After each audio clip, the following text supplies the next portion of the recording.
Hello दोस्तों, welcome to book डैमिक। Let's read together. आज हम एक बहुत ही अमेजिंग बुक जिसका नाम है how to win friends and influence people, दोस्तों को कैसे जीता जाए और उनको इन्फ्लुएंस कैसे करें, इसके बारे में आज हम डिस्कस करने वाले हैं। तो बहुत ही अमेजिंग बुक है। तो जिन्होंने ये बुक लिखी है उनका नाम है डेल कार्नेगी, जो कि एक बहुत ही सक्सेसफुल ऑथर रहे हैं और इनकी ये बुक बहुत ही अमेजिंग है। तो इनकी बुक से जो मैंने बहुत ही इंटरेस्टिंग पॉइंट्स सीखे हैं, जो समझे हैं, जो हम अपनी लाइफ में अप्लाई कर सकते हैं प्रैक्टिकली, वो मैं आपके साथ डिस्कस करने वाला हूँ। तो जो पहला पॉइंट है वो है टेक्निक्स इन हैंडलिंग पीपल। लोगों को हैंडल करने की जो टेक्निक्स हैं वो क्या हैं। सबसे पहले है डोंट क्रिटिसाइज, कंडेम और कंप्लेन। यानी कि किसी को भी ये अच्छा नहीं लगता कि आप उसको क्रिटिसाइज़ करो, आप उसको कंडेम करो, यानी कि उसकी निंदा करो। किसी को अच्छा नहीं लगता, और किसी को तो छोड़ो, आपको खुद भी अच्छा नहीं लगता कि कोई आपको क्रिटिसाइज़ करे, आपको बुरा भला कहे या आपको गलत तरीके से ट्रीट करे या आपसे कोई शिकायत करे कि आपसे किसी दूसरे पर्सन को प्रॉब्लम है, तो ये आपको भी अच्छा नहीं लगेगा। तो यही नंबर 1 टेक्निक है, नंबर 1 स्ट्रैटेजी है जो हम यूज़ कर सकते हैं पीपल्स को हैंडल करने में, लोगों को हैंडल करने में। तो ये टेक्निक्स हैं जिनको हम अपनी लाइफ में अप्लाई कर सकते हैं कि किसी को भी क्रिटिसाइज़ नहीं करना चाहिए, किसी को भी कंडेम नहीं करना चाहिए, उसकी कंप्लेन नहीं करनी चाहिए। क्योंकि हम भी यही चाहते हैं कि अपने ऊपर अगर ये रख कर के देखें कि हम क्या चाहते हैं कि कोई हमको क्रिटिसाइज़ करे, कोई कंडेम करे या कोई कंप्लेन करे। हम नहीं चाहते कि कोई हमको क्रिटिसाइज़ करे। यानी कि कोई नहीं चाहता कि आप उसको क्रिटिसाइज़ करो, उसकी निंदा करो या उसको कुछ बुरा भला कहो। सब चाहते हैं कि आप उनसे अच्छे से बात करो। लेकिन अगर आप सामने वाले पर्सन को क्रिटिसाइज़ कर रहे हो, कंडेम कर रहे हो या कंप्लेन कर रहे हो, तो जो आप पीपल्स को हैंडलिंग करने की टेक्निक है वो आपको नहीं पकड़ पाओगे आप उस चीज़ को। तो दूसरों को हैंडल करने के लिए सबसे मेन जो की पॉइंट है वो है क्रिटिसाइज़ नहीं करना है दूसरों को, कंप्लेन नहीं करनी है दूसरों से कि आपकी वजह से उनको कुछ प्रॉब्लम हो रही है, ऐसा हो रहा है, वैसा हो रहा है। करनी है एक लेवल पे आकर, वो कैसे करनी है वो आगे बताएंगे अभी इस टेक्निक्स में, जो और अभी हम डिस्कस करेंगे। सेकंड जो टेक्निक है वो है give honest and sincere appreciation. यानी कि हर कोई क्या चाहता है कि आप उसको एक ऑनेस्ट एप्रिसिएशन दो, जो कि सिंसियरली होना चाहिए। आप उसकी तारीफ़ करो जो कि एक्चुअल में उसके अंदर वो चीज़ होनी भी चाहिए। ऐसा नहीं कि कोई किसी के अंदर वो क्वालिटी नहीं है और आप बोल रहे हो कि आप इसमें तो बहुत अच्छे हो। जैसे कि कोई बच्चा है, कोई स्टूडेंट है, वो पढ़ाई में इतना अच्छा नहीं है, लेकिन आप अपने मतलब के लिए निकालने के लिए, अपना मतलब निकालने के लिए उसको बोल रहे हो कि यार तू तो पढ़ाई में बहुत अच्छा है। तो ये जो आप उसको अप्रिशिएट कर रहे हो वो जेन्युइन नहीं है, वो ऑनेस्टली एप्रिसिएशन नहीं है। वो कैसा अप्रिशिएट कर रहे हो, अपने मतलब के लिए कुछ भी बोल रहे हो। तो ये सिंसियरली करना है ताकि सामने वाले को भी ये फील हो कि हाँ, ये क्वालिटी मेरे अंदर है, जिस वजह से सामने वाला बंदा मेरे को अप्रिशिएट कर रहा है। तो ये हमको ध्यान रखना है कि सिंसियरली तरीके से हमको अप्रिशिएट करना है सामने वाले पर्सन को। तो ये 2 टेक्निक हैं कि पहला, उसको क्रिटिसाइज़ ना किया जाए, और क्रिटिसाइज़ ना किया जाए तो क्या किया जाए, उसको ऑनेस्ट एप्रिशिएट करना होगा सिंसियरली, उसके अंदर देखते हुए कि उसके अंदर क्या क्वालिटी है। तो हम बोल सकते हैं कि हम लोगों को हैंडल कर सकते हैं कुछ हद तक। ऐसी कौन सी क्वालिटीज़ हैं जो आपको एक पसंदीदा पर्सन बनाएगी सामने वाले लोगों के लिए, ताकि लोग आपको पसंद करें। ऐसी कौन सी क्वालिटीज़ हैं, तो उनके ऊपर हम डिस्कस करते हैं। तो जो पहली क्वालिटी है जो आपको लोगों के लिए पसंदीदा बनाएगी, लोग आपको पसंद करेंगे, उसमें सबसे जो पहली क्वालिटी है वो है become genuinely interested in other person. यानी कि आपको जेन्युइनली इंटरेस्टेड होना पड़ेगा सामने वाले पर्सन पर। या पड़ेगा मतलब पड़ेगा नहीं, होना चाहिए आपको जेन्युइनली इंटरेस्टेड होना चाहिए आपको सामने वाले पर्सन में, तभी जाके वो आपको पसंद करेगा। अगर आप इंटरेस्टेड ही नहीं हो सामने वाले पर्सन में, तो वो आपको पसंद क्यों करेगा। आप खुद में इंटरेस्टेड हो। ऐसे ही होता है ज़्यादातर, हम खुद में इंटरेस्टेड होते हैं, सामने वाले पर्सन में नहीं। सामने वालों की बातों में इंटरेस्टेड नहीं होते। अगर वो कुछ बोल रहा है तो हम सुन रहे हैं इसलिए ताकि हम अपने माइंड में तैयारी करते रहते हैं कि हम आगे क्या बोलने वाले हैं, हमारा नेक्स्ट टॉपिक क्या होगा, हम उसके बारे में सोचते रहते हैं। सामने वाले पर्सन की बात तो उसकी बात है, लेकिन हमें तो अपनी बात बतानी होती है। लेकिन अगर आप जेन्युइनली इंटरेस्टेड हो सकते हो सामने वाले पर्सन पर, तो वो आपको लाइक करेगा, वो पर्सन आपको लाइक करेगा। क्यों? क्योंकि आप उसमें जेन्युइनली इंटरेस्टेड हो, इस वजह से वो आपको लाइक करेगा। तो जो सेकंड क्वालिटी है वो है स्माइल, यानी कि आप हमेशा एक स्माइली फेस में रहो। स्माइल फेस ऐसा नहीं कि हा हा हा हा ये बड़ी अच्छी स्माइल है, ऐसा नहीं, ये स्माइल ना ही होती। Smiley face in the sense कि एक अच्छे मूड में एक फेस पे एक्सप्रेशन दिखना चाहिए कि आप अच्छा फील कर रहे हो सामने वाले से मिलकर, ना कि उदास। हाँ हेलो यार कैसे हो, तुमसे अच्छा लगा मिलकर, ये बोल रहे हो अच्छा लगा मिलकर लेकिन फेस पर ऐसा एक्सप्रेशन है जैसे कि पता नहीं कहाँ से ये इंसान टकर गया आज। तो अच्छा लगा मिलकर ये आपकी बॉडी लैंग्वेज से भी झलकना चाहिए, आपके पूरे फेस एक्सप्रेशन से, आपकी बॉडी लैंग्वेज से, आपके आई कांटेक्ट से, आपकी स्माइल से ये चीज़ें झलकनी चाहिए। तब जाकर क्या हो सकता है कि सामने वाला पर्सन आपको लाइक करे कि यार ये इंसान जब मुझसे मिलता है तो ये मुझको देखकर खुश होता है, इसको अच्छा लगता है मेरे साथ कंपनी लेना। थर्ड जो पॉइंट बोलते हैं वो है remember that a person's name is to that person the sweetest and most important sound in any language. यानी कि जब आप किसी इंसान से मिलते हो तो आपको उसका नाम ज़रूर याद कर लेना चाहिए या उसका नाम पूछ लेना चाहिए, क्योंकि कोई भी इंसान हो वो अपना नाम उसको बहुत ही प्यारा होता है। वो आप उसके नाम से उसको बुलाओगे तो उसको बहुत ही अच्छा लगता है, वो खुद को इम्पोर्टेंट मानता है कि यार ये सामने वाला बंदा जो है ये मुझे मेरे नाम से जानता है। ऐसे नहीं कि यार वो दोस्त तेरा था तुम उसके दोस्त होना, ऐसे नहीं। ये चीज़ याद रखनी है कि अगर आप किसी के फ्रेंड से मिलते हो तो उसका नाम ज़रूर पूछो, और जब अगली बार उससे मीटिंग हो या अगली बार उससे मिलो तो उसको उसके नाम से बुलाओ, तो उसको अच्छा लगेगा, उसको लगेगा कि ये पर्सन मेरे बारे में जानने में इंटरेस्टेड है। और हमको ये क्वालिटी अपने अंदर डेवलप करनी चाहिए कि हम सामने वाले का नाम याद रख सकें, ताकि हम उसको जब हम उससे मिलें तो हम उसके नाम से उसको बुला सकें। तो ये क्वालिटी मस्ट इम्पॉर्टेंट है। फोर्थ क्वालिटी जो है वो है बहुत ही important, be a good listener, encourage others to talk about themselves. अच्छे लिसनर बनो। अगर आप एक अच्छे लिसनर हो तो सामने वाला पर्सन आप में इंटरेस्टेड होगा, इन द सेंस आपको पसंद करेगा कि आप उसकी बात सुनते हो। लेकिन ज़्यादातर लोग जब मिलते हैं आपस में तो वो अपनी बात बताते हैं, सामने वाले ही कौन सुनता है, सुनता भी है तो इसलिए ताकि वो चुप हो जाए, हम बोलें और वो सुने, इसकी तैयारी करते हैं। तो एक गुड लिसनर बनो ताकि आप एक इम्पैक्ट डाल सको सामने वाले पर्सन पे। और एक गुड लिसनर का मतलब क्या होता है कि जो सामने वाले पर्सन की बात सुन रहा है क्या वो गुड लिसनर है?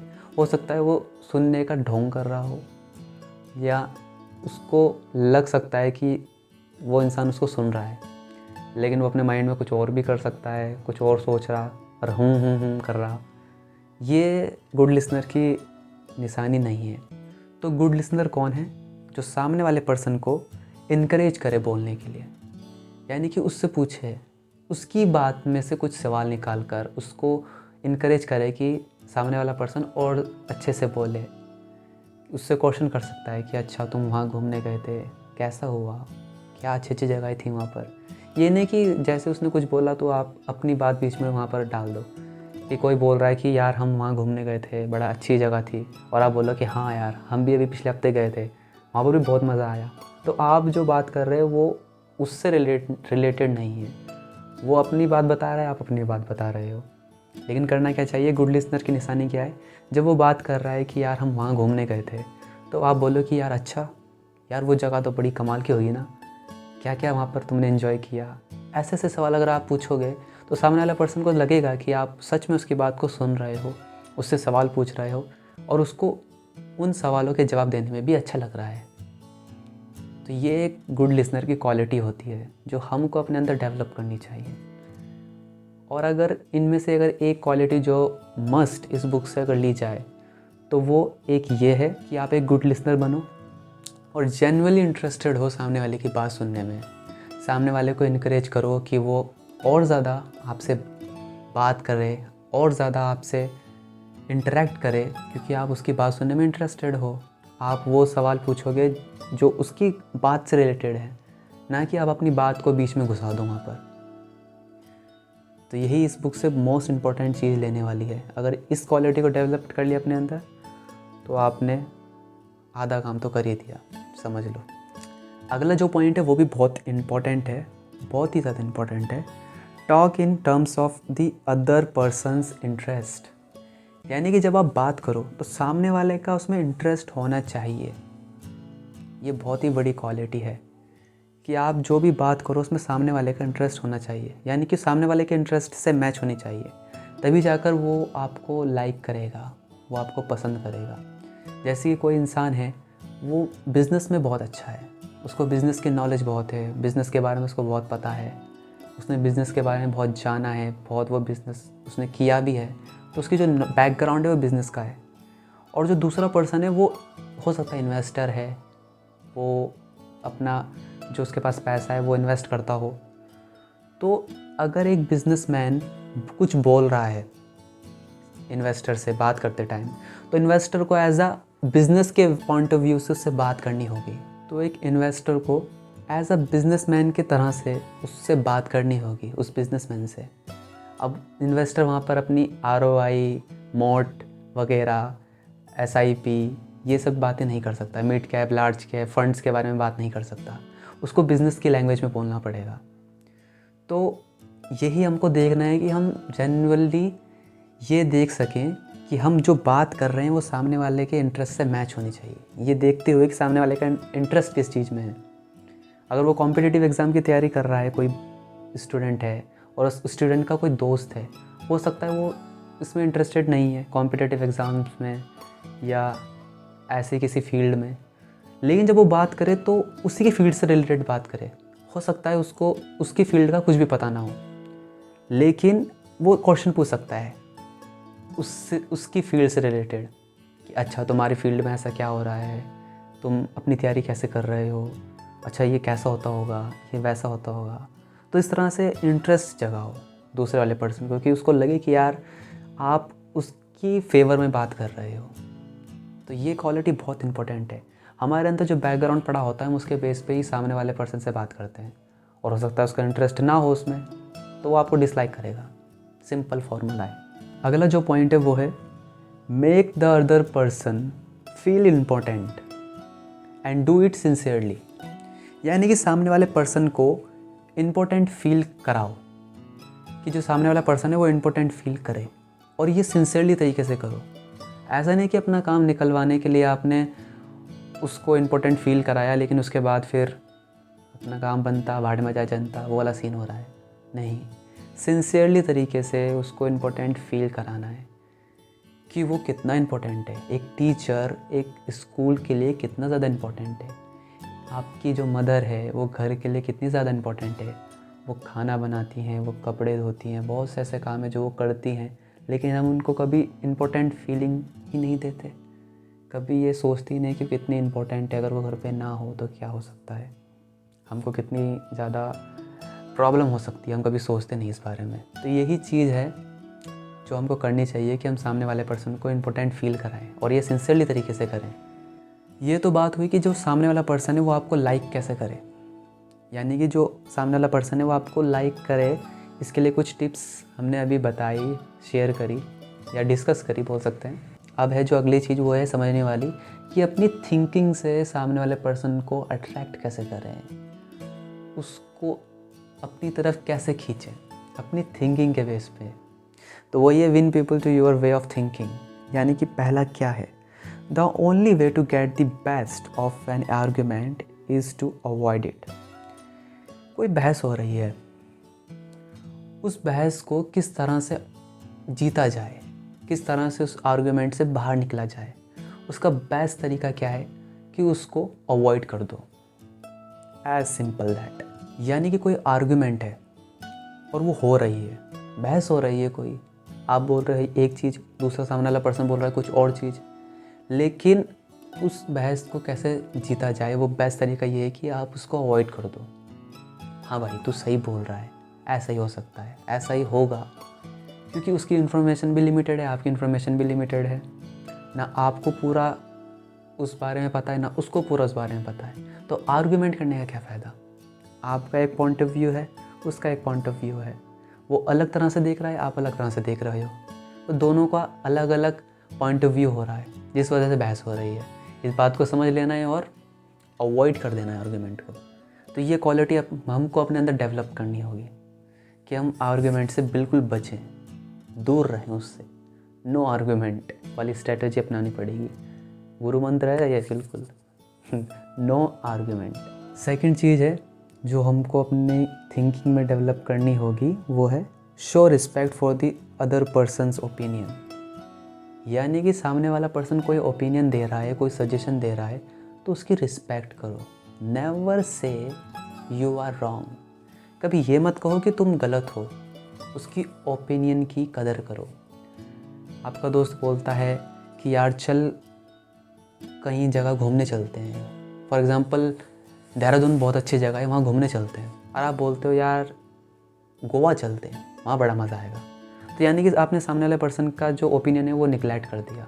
और हो सकता है आपको सामने वाले पर्सन का जो ओपिनियन है वो पसंद ना आए, आप बोलो आपका मन ना हो, देहरादून घूमने का इंटरेस्ट ना हो और आपका इंटरेस्ट हो गोवा जाने का, तो आप ये बोल सकते हो कि देहरादून भी बहुत अच्छी जगह है, घूमने लायक है, बहुत अमेजिंग सिटी है, लेकिन गोवा भी बहुत अच्छा है, तो तुमको क्या लगता है हमको गोवा जाना चाहिए या देहरादून जाना चाहिए। तो आपने उसके ऊपर छोड़ दिया है कि वो सोच है उस बारे में, लेकिन आपने पहले ही बोल दिया यार देहरादून मज़ा नहीं आएगा इतना, गोवा चलते हैं वहाँ बड़ा मज़ा आएगा, तो उसको बुरा लगेगा क्योंकि आपने उसको गलत बता दिया कि वहाँ मज़ा नहीं आएगा, हम गोवा चलते हैं। तो ये नहीं करना है, सामने वाले को कभी रॉन्ग नहीं बताना है, उसकी ओपिनियन की रिस्पेक्ट करनी है। नंबर 2 जो हमको अपनी थिंकिंग में चेंज करना है। नंबर 3 जो हमको अपनी थिंकिंग में चेंज करना है वो है if you are wrong admit it quickly and empathically. यानी कि हमसे अगर गलती हो जाती है तो हम उसको क्विकली एक्सेप्ट कर लें और एक सहानुभूति तरीके से बोल सकते हैं कि एकदम हम्बलफुली उसको एक्सेप्ट कर लें। ज़्यादातर अगर हम कोई सही काम कर देते हैं तो हम अपना झंडा ऊंचा करते रहते हैं कि ये काम मैंने सही किया, लेकिन अगर कहीं कोई गलती हो जाती है तो हम मानते नहीं उस गलती को कि हाँ ये मेरी गलती हो गई है, मुझे माफ़ कर दो। माफ़ कर दो तो बात की बात है, पहले तो हम मानते नहीं कि गलती मेरी है। हम अपनी गलती को बचाने की कोशिश करते हैं, हम अपने आप को बचाने की कोशिश करते हैं, जिस वजह से सामने वाले पर्सन को गुस्सा आता है कि एक तो गलती करी, ऊपर से मान नहीं रहा है। तो इमीडिएटली अगर आपसे कोई गलती हो जाती है तो उसको एक्सेप्ट कर लो। तो हो सकता है, ये चांस हो सकता है कि सामने वाला पर्सन आपको माफ़ कर दे क्योंकि आपने अपनी मिस्टेक एक्सेप्ट कर ली है। तो ये जो मिस्टेक एक्सेप्ट करने का जो तरीका है हमारे पूरे के पूरे माइंड सेट से अलग है, क्योंकि हमारा माइंड सेट क्या है कि हम गलती कहाँ कर सकते हैं, हमसे गलती कहाँ हो सकती है। तो यही चीज़ हमको सीखनी होगी कि अगर गलती हो जाती है तो उसको एक्सेप्ट कर लो। और एक जो बहुत ही इम्पोर्टेंट चीज़ है जो हमको अपनी थिंकिंग के बेस पर बोल सकते हैं कि चेंज लाना चाहिए, और मोस्ट इम्पोर्टेंट, इस बुक का मोस्ट इम्पोर्टेंट पॉइंट है, वो क्या है? Try honestly to see things from the other person's point of view. यानी कि दूसरे की नज़र से देखने की कोशिश करो, दूसरे के पॉइंट ऑफ व्यू को देखने की कोशिश करो कि वो किस पॉइंट ऑफ व्यू को देख करके कुछ बोल रहा है या कुछ सजेशन मांग रहा है या आपसे डिस्कशन करना चाह रहा है। तो सामने वाले पर्सन का पॉइंट ऑफ व्यू समझो, वो बहुत ही ज़्यादा इम्पोर्टेंट है। हो सकता है कि एक पर्सन है जो एक दूसरे पर्सन से लड़ रहा है आपस में, उसका पॉइंट ऑफ व्यू कुछ और है, इसका पॉइंट ऑफ व्यू कुछ और है, लेकिन जब ये पर्सन इस पर्सन की पॉइंट ऑफ व्यू को समझ लेता है कि मतलब कोई बंदा है वो गुस्सा हो रहा है और सामने वाला पर्सन को पता ही नहीं चल रहा है कि गुस्सा क्यों हो रहा है ये पर्सन, तो वो उसके पॉइंट ऑफ व्यू को समझ सकता है कि गड़बड़ क्या हुई है, किस वजह से गुस्सा हो रहा है। चलो इसके पॉइंट ऑफ व्यू से देखते हैं। एग्जाम्पल देता हूँ मैं, बहुत सिंपल सा। जैसा हम सबका माइंड सेट है एजुकेशन सिस्टम को लेकर के, कि एजुकेशन सिस्टम मतलब 12th क्लियर किया, उसके बाद कुछ हाई ग्रेजुएशन ली, उसके बाद पोस्ट ग्रेजुएशन ली, उसके बाद कॉम्पिटिटिव एग्ज़ाम की तैयारी कर रहे हैं, गवर्नमेंट एग्ज़ाम की तैयारी कर रहे हैं। ये बेसिक सा माइंड सेट है। उसके उलट ये माइंड सेट को हमको देखना होगा किस पॉइंट ऑफ व्यू से ये बना है। ये पूरा का पूरा माइंड सेट हमारे पेरेंट्स से हमारे पास आया है, हमारे टीचर से हमारे पास आया है, और हमने जो आसपास अपने देखा है उससे ही हमारा माइंड सेट बना है, जिस वजह से ज़्यादातर जो स्टूडेंट्स हैं वो इस पॉइंट ऑफ व्यू से अपने करियर को देखते हैं। लेकिन एक अलग इंसान इस पॉइंट ऑफ व्यू को कैसे देख सकता है, समझ करके कि उनका पॉइंट ऑफ व्यू ऐसा क्यों है।